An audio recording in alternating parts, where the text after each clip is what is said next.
There is a big issue with Gran Turismo 7 at the moment, and it ties in with the video I made about Gran Turismo 7 banning or penalising players for wall riding, which I think they've actually done. And this is the issue. If I very gently kind of touch walls, and I'm being a bit silly here by reversing and going into walls, but you can see these are not like particularly big collisions. Have a look at how the penalty is growing. And what this means is that if you're trying to avoid someone and you end up accidentally hitting a wall, you are going to accumulate so many penalties. In fact, I wonder just how many penalties can I get? Am I going to get banned here from Gran Turismo 7? I mean, this is not something that we've ever seen before in Gran Turismo 7. They did do an Olympic time trial once at Tokyo where if you touched the barriers, it was basically an automatic disqualification from that lap.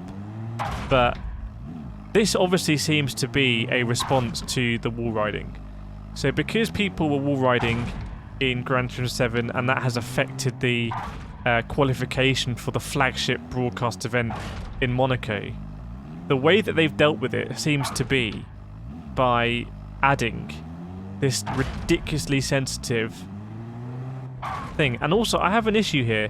You should not be able to accumulate 30 seconds of penalties in a race without being disqualified. Like, I should be getting disqualified now.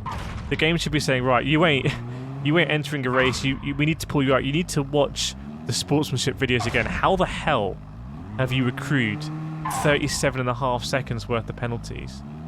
So like I said, these aren't particularly big collisions, and these are the sort of collisions that you might get nudged into the wall in the race, especially a circuit like this where there's lots of barriers, and you are just going to get a stupid amount of penalties.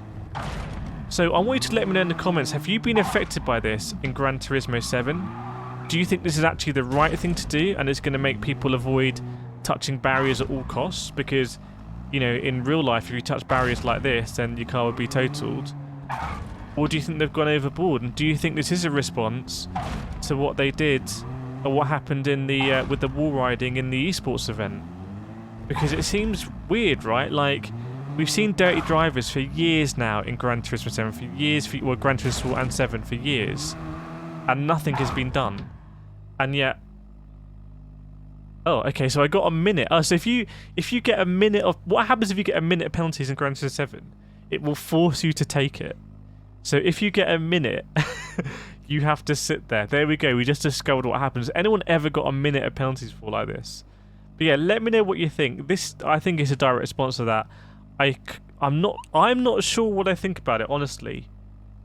I'm not sure what I think about it. I feel like it's a little bit harsh for the spirit of Gran Turismo, and I feel like, yeah, if you're a top driver, you can easily avoid hitting the barriers, but if you're just starting Gran Turismo 7, you might be grazing the barriers, touching them, and you're going to be getting a massive penalty, and then you're going to see someone ahead of you get taken out by a rammer, and the rammer gets no penalty.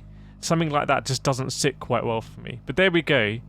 We're going to let this tick over. There's some more videos here. If you want to see the video that I made about wall riding, you haven't seen it, here it is. It kind of explains everything and how we got to the situation. And now I can drive again. No disqualification. Weird, man. Weird, weird, weird. Anyway, I hope you enjoyed it. I'll see you next time.